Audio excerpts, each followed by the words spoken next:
My name is Avery Morgan. I'm 32 years old, and last year I almost died. Not in a car crash, not in some freak accident you'd see in the headlines. No, it happened on the floor of my apartment, in silence. I was curled up, barely conscious, my body in blinding pain, my vision narrowing like a tunnel. I was clutching my phone, breathless, afraid, and utterly alone. I called my parents. Voicemail.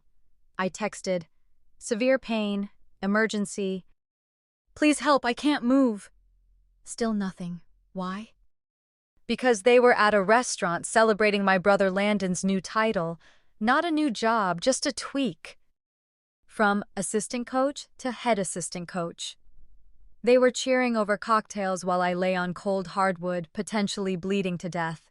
But here's the thing. That night didn't break me, it woke me up.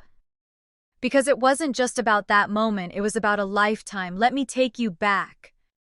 I grew up in suburban Rhode Island, in a neighborhood where the lawns were manicured and dysfunction was politely hidden behind curtain-lined windows. From the outside, we looked like the picture-perfect family. 2 professional parents, 2 kids, 1 golden retriever, and lots of smiling Christmas cards. For a little while, it really was good. I was the first child, precocious, energetic, curious. My parents, Elaine and Thomas Morgan, doted on me. There are home videos, me reading picture books at 4, explaining the planets to my teddy bear, baking cookies with Mom while standing on a stool. I was seen. I was loved. I was the center until I wasn't. Landon was born when I was 5, and in the span of a single week, my entire world shifted. I remember it clearly. I'd been staying with my grandmother while Mom was in the hospital. I made a crayon sign that said, "Welcome home, baby Landon," and taped it to the front door. When they walked in, Mom didn't even look at the sign. "You're a big sister now," she said, eyes fixed on the bundle in her arms. "You need to be responsible." That word, responsible, followed me like a shadow. It sounded noble. It sounded important, but it became a leash. While Landon was the one getting praised for every little thing, his first steps, his goofy smiles, even his messy handwriting, I became the child who didn't need praise. I was the one who handled things, quietly, neatly. That's what they loved about me. I didn't ask for attention, so they stopped giving it. By the time I was 7 and Landon was 2, the roles were cemented. He was the star, the charming, athletic boy who made people laugh and seemed to draw light to him. And me, I was the smart one. Not smart like a compliment, smart like an excuse, like, "She doesn't need help, she's fine." When I brought home straight A's, the response was a nod. "That's what we expect from you, Avery." When Landon managed a B-, "Let's go get ice cream, you're making progress, buddy." It wasn't subtle. At family gatherings, relatives raved about Landon's Little League stats. "He's a natural athlete," they'd say. "What about Avery?" "Oh, she's great at school stuff, always has been." Then they'd change the subject. I started shrinking. Not physically, but emotionally. I learned to swallow pride, to tuck in my needs, to never ask for more than was offered. At age 10, I planned my own birthday party, picked the theme, hand-wrote the invites, but it got rescheduled. Twice. Once for Landon's t-ball practice, once for a last-minute soccer scrimmage, the final straw. My party was canceled entirely because he caught a cold. He didn't want to miss his friends. I said nothing. At age 12, I started to understand a hard truth. If I ever wanted to be seen in my family, it would have to be on their terms. And their terms always centered around Landon. But here's the twist, I still loved them. Even as they ignored my accomplishments, even as they put my needs second or third, I kept hoping they'd see me, that I'd win something big enough, be someone impressive enough, become someone undeniable. I thought if I stacked my achievements high enough, they'd have to look up. I thought love could be earned. That's the lie a lot of us are sold, isn't it?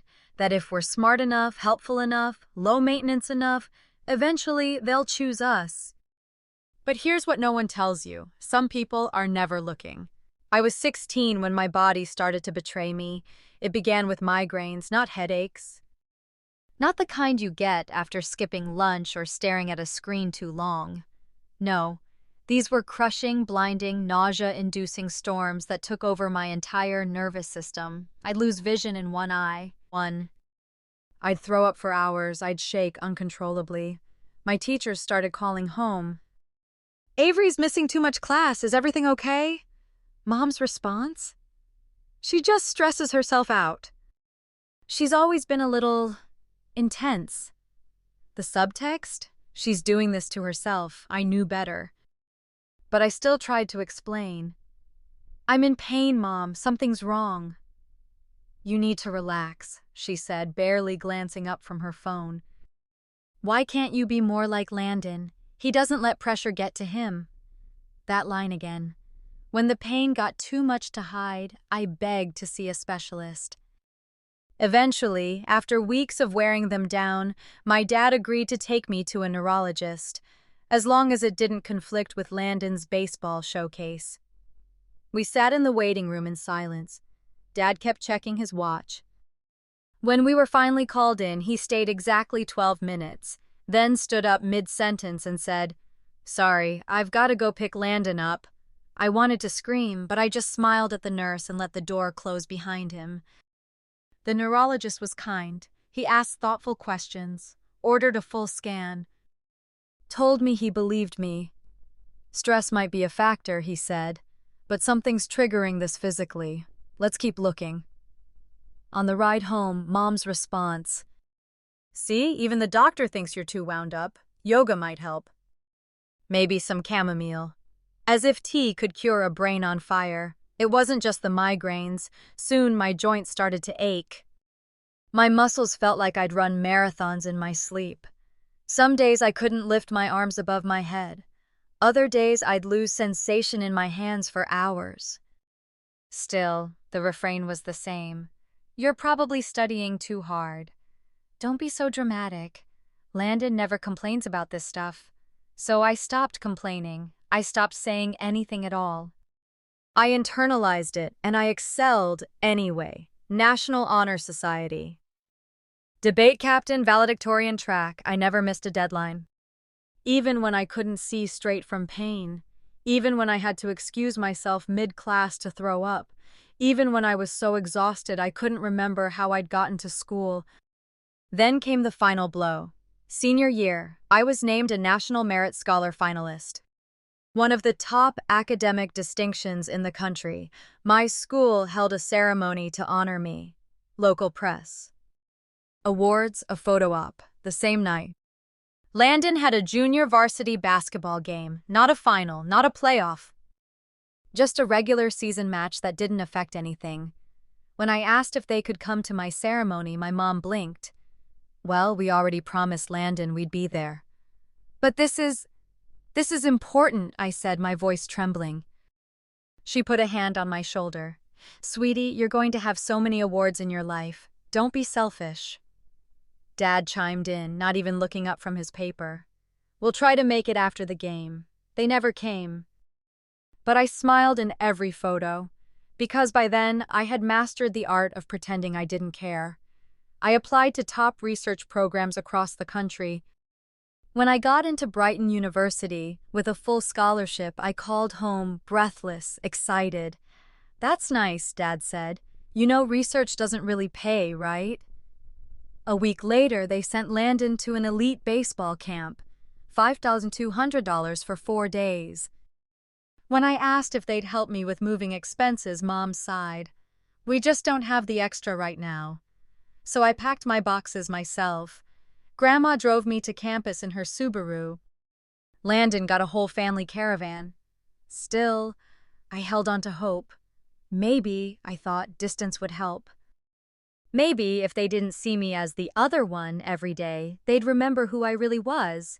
But they didn't call. Not during move-in. Not after my first week. When I sent updates, photos of my dorm, clips from the campus newspaper, Mom replied days later with a single thumbs-up emoji. "Sorry, things are crazy." Landon's team is going to regionals. Every milestone I achieved, an afterthought. Every minor bump in Landon's path. A family event. I was invisible, and yet I still kept trying. Because some part of me still believed that if I was exceptional enough, they'd finally notice. I thought maybe they didn't see me because I hadn't become bright enough yet, but maybe they just weren't looking. By my second year of grad school, I had learned to live inside the limitations of my body. I built my schedule around flare-ups. I carried painkillers in every bag. I memorized which campus elevators were least likely to break. I became an expert at looking fine when I wasn't, but inside the lab, I was free. Under the mentorship of Dr. Evelyn Shaw, I'd grown from a diligent assistant into a lead researcher on our lupus treatment study. I was writing papers, being cited, preparing to file a patent on a delivery system I had helped design. And that's when I met Caleb Rivers. He wasn't flashy, wasn't trying to impress anyone. He was a pediatric physical therapist attending a research mixer because his colleague dragged him there. He wore worn sneakers and a slightly crooked name tag. But when we got paired up during a QA icebreaker, he looked me in the eye and said, "I've never met anyone who studies T-cell behavior like it's poetry." I laughed. Not because it was a line, because he meant it. He wasn't intimidated by me. He wasn't dismissive. He was present. We talked for hours that night about medicine, about burnout, about how it feels to always be the reliable one in your family. He understood. On our first official date, he said something I never forgot. "You don't have to prove anything with me. I already see you." Our relationship grew in the quiet, steady way that healing often does. He asked questions, remembered the names of proteins I mentioned in passing, brought me tea when I was tired, texted me after every lab presentation, "Crush it, Dr. Morgan." And he noticed something no one else did. "You tense up when your phone rings," he said once. "Every time it's your mom or dad, your whole posture changes." I hadn't realized. He had. The night everything changed began like any other long work session. We were finalizing a manuscript. It was late. I hadn't eaten dinner. Around 8 p.m., I felt a pang in my lower abdomen. Sharp, sudden. I brushed it off. "Probably stress," I said, "or I just need food." By 8:45, I was driving home, curled into the driver's seat, sweat beading across my brow.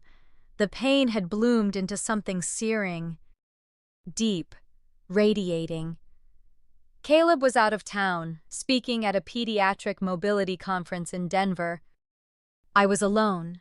I unlocked the door, stumbled to the couch, and collapsed. By 9 p.m., I could barely move. The pain was excruciating, concentrated on the right near my pelvis, my breathing shallow, my vision blurring. I tried 911. Estimated wait time, 42 minutes. High call volume. I thought of the ambulance fee. My insurance barely covered emergency transport. Last time it cost $1,300 out of pocket. I thought of my parents. They lived 15 minutes away. I dialed. "Mom?" Voicemail. "Dad." Voicemail. Our landline. No answer. I texted, "Emergency. Can't move. Severe pain. Need hospital. Please help." Nothing. Then I remembered. It was Thursday, dinner night. They always went out with Landon on Thursdays. I opened Instagram trembling. There it was. A photo posted 18 minutes ago. My parents. Landon. Two other couples, cheersing glasses of white wine at a waterfront restaurant. The caption, "So proud of our boy." Celebrating Landon's new title with the best people. # blessed family promotion night. I stared at the screen. The room began to spin. My heart pounded. I tried calling Landon. Voicemail. I tried again. Nothing. I could feel my body giving up. My skin was clammy. The pain had moved deeper, fuller. I couldn't sit up. I whispered to no one. This is bad, this is really bad. Then one final hope, Mrs. Gloria Bennett, my neighbor, a retired nurse who lived across the hall. With shaking fingers, I called. She picked up immediately. Avery? Help, I whispered. Can't breathe. She didn't hesitate. 5 minutes later, she and her son were lifting me into her car. I remember the ride only in flashes, streetlights streaking past the window, Gloria's hand gripping mine, her voice steady and urgent. At the hospital, things moved fast. Doctors, needles, monitors, scans. Vitals, then the verdict, a ruptured ovarian cyst with internal bleeding and early signs of infection. My white blood cell count was dangerously high. You're lucky, the doctor said. If you'd waited another hour, you'd be in septic shock. I nodded, but inside, I felt nothing. Because even that truth, I could have died, wasn't enough to make them answer the phone. I stayed in the hospital for 3 days. They ran every test imaginable, monitored for complications, adjusted medications. Nurses came and went, gentle and efficient, but the people who never came, my parents. After Gloria's emergency call, they eventually returned. My mother's phone rang around midnight. Gloria answered. Her voice, calm but sharp like a scalpel. No, Elaine, everything is not okay. Your daughter's in the hospital. She could have died tonight. I don't know what my mother said in response. Gloria never told me. But when my parents showed up an hour later, it was clear. This wasn't a wake-up call for them. It was a disruption. Mom walked in first, still in her dinner dress, heels clacking on the tile. Dad followed, silent. Landon didn't come. They looked around awkwardly like they'd entered the wrong room at a party. Oh, Avery, you scared us, Mom said lightly, patting my arm like I had a mild fever. You should have called an ambulance, Dad added. Those things are there for a reason. I was too weak to argue. But Gloria, she didn't hold back. She did call. And text, and beg. You were posting about shrimp cocktails while she was nearly passing out from internal bleeding. My parents winced. But they didn't apologize. They stayed 20 minutes. Mom checked her phone 3 times. Dad asked a nurse if there was parking validation, then they left, back to Landon's party. Back to the house where I had never quite belonged. The next morning, Caleb arrived. He'd taken the red-eye, landed, and come straight from the airport, luggage in hand. His eyes scanned my face, then the IV, then the monitors. Jesus, Avery, he whispered, voice breaking. I tried calling your mom. She didn't answer. She never does, I said flatly. Caleb stayed the rest of the day.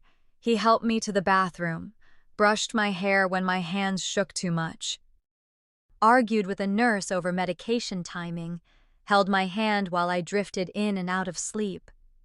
That night, in a quiet moment between beeping machines and overhead pages, he said, You don't have to keep them on your emergency contact list, you know. The words hit like a gust of wind slamming a door shut. I know, and I meant it. The next morning, a nurse named Darlene wheeled in breakfast and said kindly, Sweetheart, I saw how fast your neighbor acted. Are your parents really your main contacts? I shook my head. Let's fix that, she smiled. We updated the chart. Out, Elaine and Thomas Morgan. In, Caleb Rivers. Zoe Palmer, Gloria Bennett. When I signed the form, I felt something shift. Not just legally, emotionally. I was done hoping. Done explaining. Done pretending that proximity equaled care. They visited once more, 2 days later. Stayed 10 minutes, brought a fruit basket. Mom snapped a selfie by my bed and posted it with the caption, Visiting our strong girl. She's always been a fighter, #Morgan family, #get well soon. I watched her fingers type it out. She didn't look at me once. The night I got discharged, I waited for another text like last time. Sorry, can't pick you up. Landon's friends are in town. But even that didn't come. So Caleb came again. He helped me into the car, adjusted the seatbelt gently across my chest, said nothing. Until halfway home. "I don't think they love him more," I whispered. "I think they only know how to love him." He didn't argue. He just said, "You deserve a new story." At his apartment, surrounded by quiet and soft blankets and tea I didn't have to make myself, I let myself cry. Not the elegant kind, the heaving, hiccuping kind. Caleb sat beside me, holding space. When I finally stopped, he asked, "What do you want?" "I want them to see me," I said. "Just once." Then, after a breath, "And then I want to stop needing them to." And that's when the idea came. Not for revenge, not for cruelty, but for clarity. They'd spent their lives celebrating Landon, throwing parties, giving speeches, toasting his every tiny achievement. Well, their 35th wedding anniversary was coming up, and it would be the perfect time to show them what they'd never bothered to look at. They always taught me that money isn't something you talk about, which, in our house, translated to, don't ask questions. So for most of my life, I didn't. But during recovery, with time and clarity on my side, I started to dig. Not out of spite, but out of necessity, because I needed to understand. What I discovered shocked me. My parents were living a lie. The waterfront house, the country club memberships, the wine trips to Napa, all funded by a slowly collapsing mountain of debt. They weren't wealthy. They were leveraged, multiple maxed-out credit cards, refinanced mortgage, a retirement fund that had been cannibalized slowly over the past 10 years, and at the center of it all? Landon.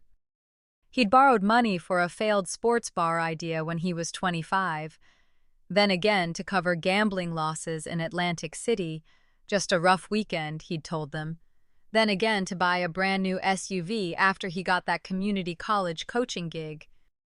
Each time they bailed him out, no questions, no expectations of repayment. In total, over $300,000.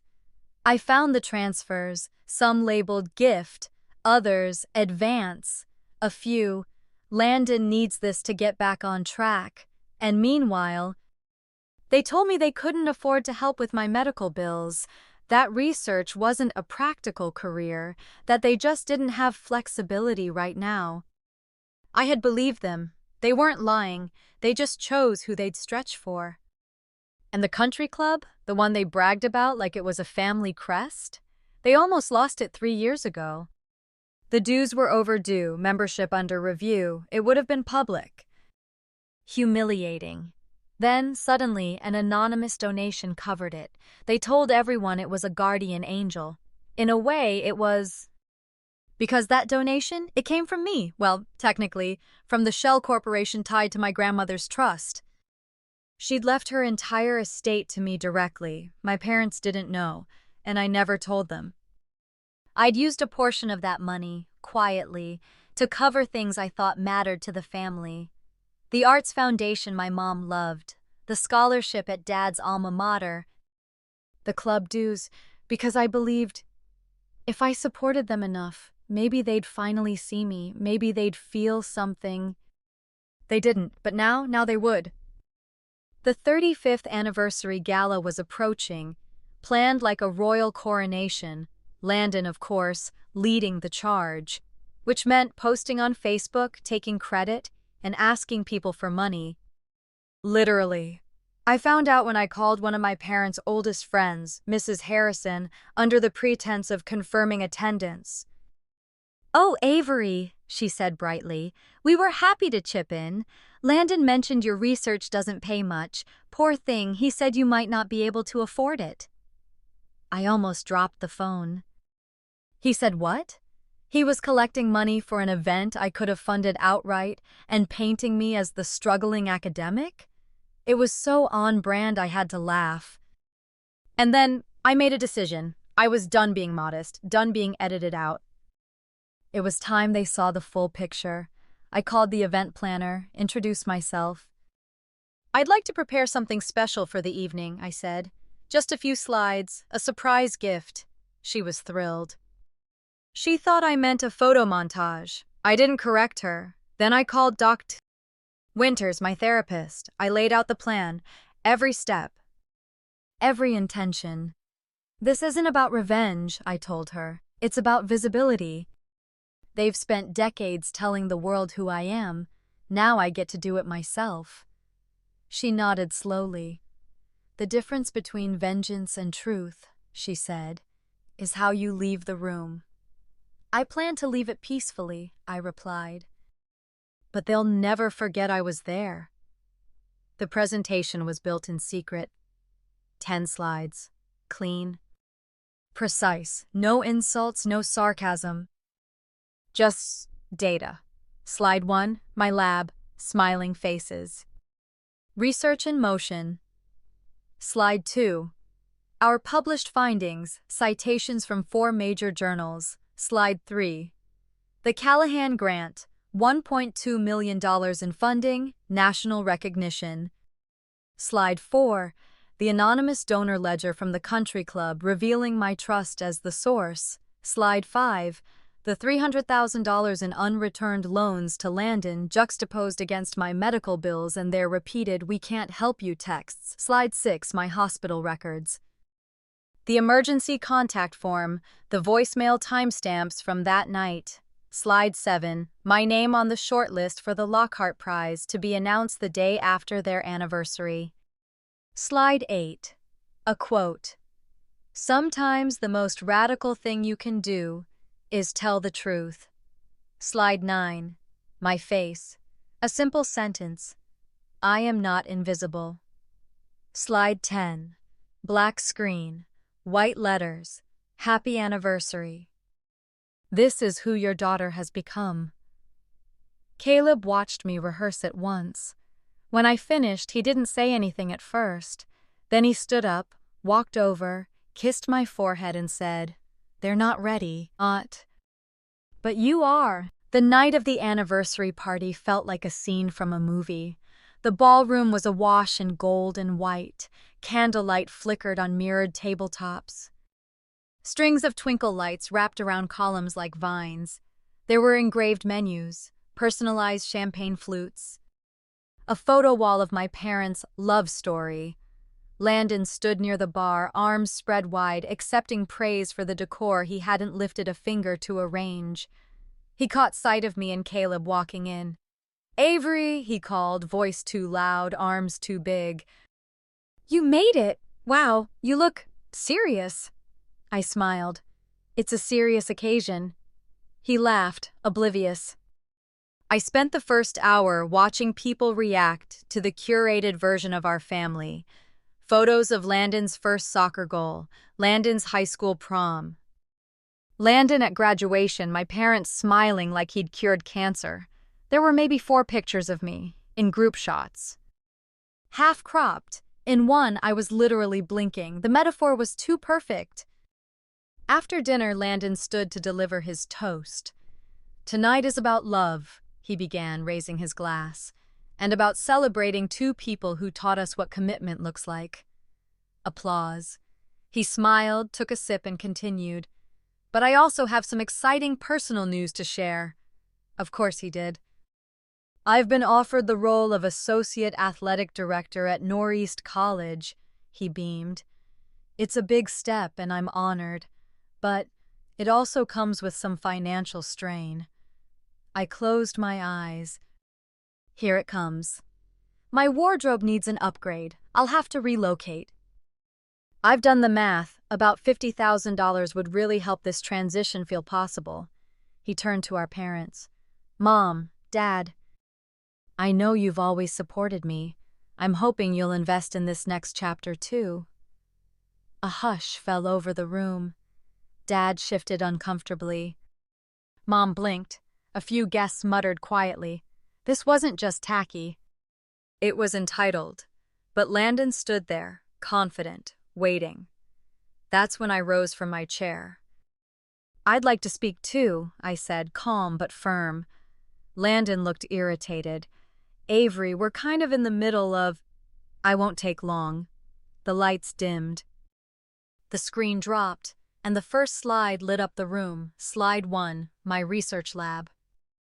People sat up straighter. Most of you know me as Landon's sister, I began, or Thomas and Elaine's quieter child. But tonight, I'd like to reintroduce myself. Slide 2, our published studies, prestigious journals. I'm Dr. Avery Morgan, lead researcher in autoimmune innovation at Brighton Biomedical. Over the past 5 years, my team has developed multiple patented delivery methods now used in over 300 hospitals nationwide. Murmurs. Slide 3, the Callahan Grant. This year, I received a $1.2 million research grant to expand treatment access for adolescent lupus patients. Slide 4, the Country Club Ledger. 3 years ago, when this very club was about to revoke my parents' membership due to unpaid dues, an anonymous donation saved their standing. I paused. That donation came from me. Gasps. Slide 5, the loans to Landon. The total, $304,172. My parents have given my brother over $300,000 in personal loans over the past 10 years, none of it repaid. I clicked again. Slide 6, my medical bills, their text replies, my voicemails. When I asked for help with my medical debt, I was told, we just can't right now. When I called during a medical emergency, my messages went unanswered. The room went silent. Slide 7, the Lockhart Prize. Tomorrow, this announcement will go public. I've been awarded the Lockhart Prize for Innovation in Therapeutic Design. It's the highest honor in my field. Slide 8, a quote. To be loved and unseen is to feel hollow. To be seen and unloved is to feel rejected. But to be unseen and unloved is to feel erased. Slide 9, my face, a single sentence. I am not invisible anymore. Slide 10, black screen, white text. Happy anniversary, this is the daughter you raised. The light stayed down. No one moved. Then, slowly, people began to clap, not out of politeness, out of something else, maybe understanding, maybe guilt. Maybe awe. I didn't care, because I had said what I came to say. I walked off stage and returned to my seat. Caleb took my hand. His eyes shimmered, but he said nothing. Because he knew. This wasn't a victory lap, it was a release. Mom sat frozen. Dad stared at the tablecloth. Landon looked pale. No one said a word, and it was perfect, because for the first time in my life, the silence belonged to them. Not me. They didn't approach me that night. Not after the applause died down. Not after guests filtered out in awkward waves. Not when the DJ started playing jazz like nothing had happened. They vanished. 1 minute they were at the head table. The next, gone. Landon left first. Probably fled out the back. Mom and Dad followed not long after, slipping away in silence. Which was fine. Because I wasn't there for a confrontation. I was there for truth. The next morning, my phone lit up with text after text. Some from old family friends, some from people I hadn't heard from in years. I had no idea what you'd accomplished. You made me cry. I'm sorry I never asked more about you. But not a word from my parents. Not for 3 days. Then finally, Mom, can we meet? No drama? Just us. I stared at the message for a long time, then typed back, neutral place. No, Landon. She agreed instantly. We met at a small cafe near the harbor. The kind of place where no one talked above a whisper, and the windows were always fogged from the espresso machine. They were already seated when I walked in. Dad looked exhausted. Not old, emptied, like someone had removed the scaffolding that had been propping him up for decades. Mom's hands trembled as she stirred her tea. They didn't speak at first, so I didn't either. I let them sit in the silence they'd given me for 32 years. Dad broke first. We didn't know, he said, eyes not quite meeting mine. Didn't know what? I asked, voice even. That you were doing all that, building all of that, the grants, the recognition, the country club. I smiled, a little bitter. You didn't know because you never asked. Mom opened her mouth, then closed it. Then whispered, I didn't think you needed us. I laughed, softly, not unkindly. That's the thing, I didn't, not really. But I wanted you anyway. Silence. Then she asked the question I'd been waiting to hear my whole life. Were we really that blind? I looked her dead in the eye. Yes. We talked for 2 hours, no yelling, no breakdowns. Just quiet, honest inventory. I told them everything they had missed, medical diagnoses, grant deadlines, awards, and I didn't sugarcoat the pain. They sat with it, tried to process it, tried not to defend themselves. And that was enough, for now. Dad finally looked up. We want to come to the Lockhart ceremony, if you'll let us. You can come, I said, but not as redemption. Just to witness. He nodded. Fair. Landon took longer. He sent 4 voice notes, each with a different tone, but one defensive. You blindsided me. Voice 2, angry. You made me look like a leech. Voice 3, vulnerable. I didn't know you were sick. No one told me. Voice 4, quiet. I don't know how to fix this. We met 2 weeks later, at a diner. Neutral turf. He looked smaller somehow, like someone who'd finally looked in a mirror too long. I didn't know it was that bad, he said, swirling his straw. That's because you never asked, I echoed. He nodded. Yeah, he didn't try to explain, or justify, or beg. He just listened, and that was new. We're not best friends now. We probably never will be, but he's trying. He sends articles about research now and then. Sometimes just thought of you, and that's enough. My parents showed up to the Lockhart Prize ceremony, front row. Didn't interrupt, didn't perform. When my name was called, they stood and clapped. Not the loudest, but they stood, and that felt real. Afterward, Dad hugged me, not tight, but long. Mom cried, for real this time, no hashtags. No filters, just a mother realizing what she almost lost. Healing didn't come like a wave. It came like rain on stone, slow, relentless. Quiet. There are still moments when they say the wrong thing. Still moments when I brace myself for disappointment. But now, I say something and more often than not, they hear it. Zoe calls it emotional reparenting. Caleb calls it the quiet revolution.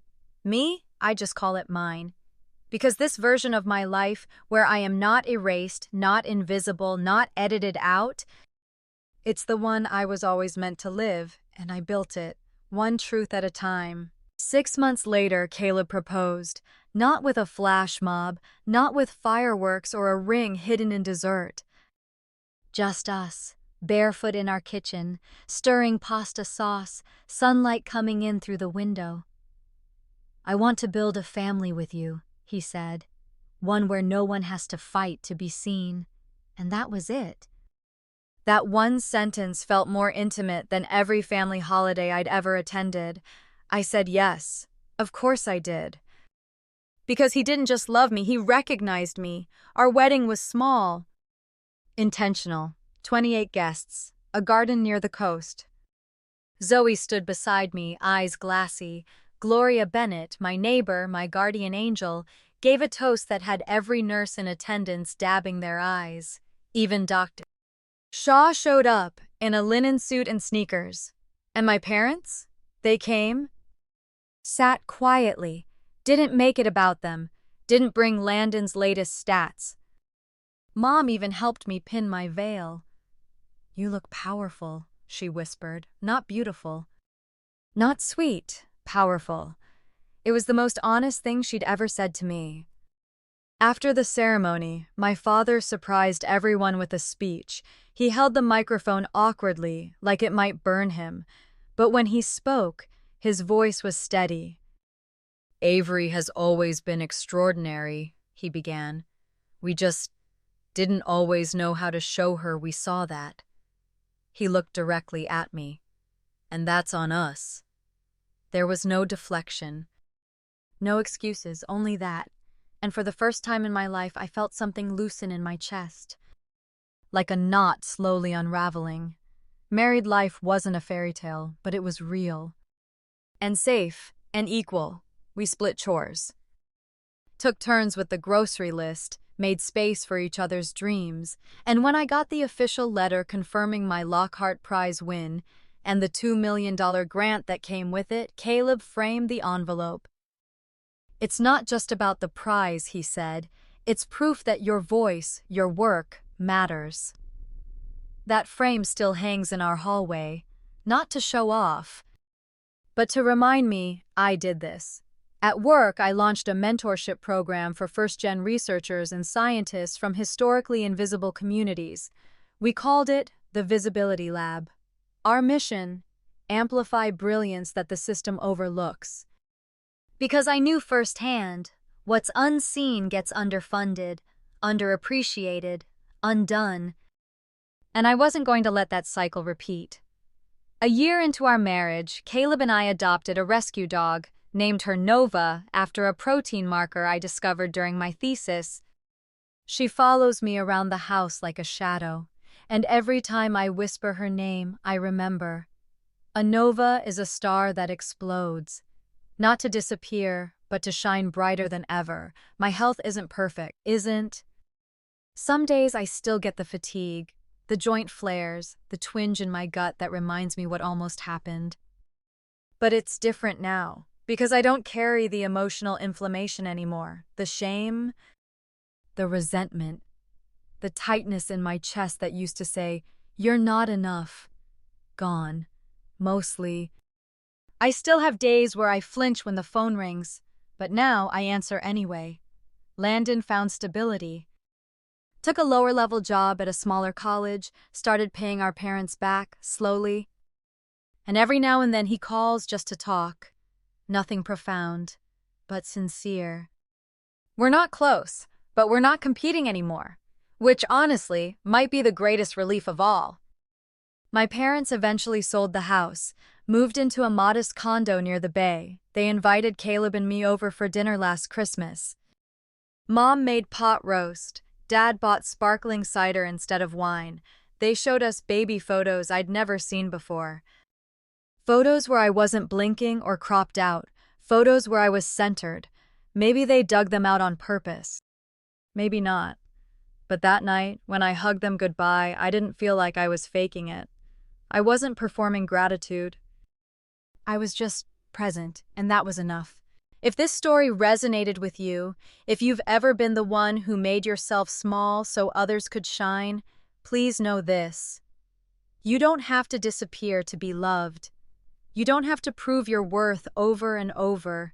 You don't need an award, a speech, or a gala to be real. Your truth is valid, your pain is proof, and your voice?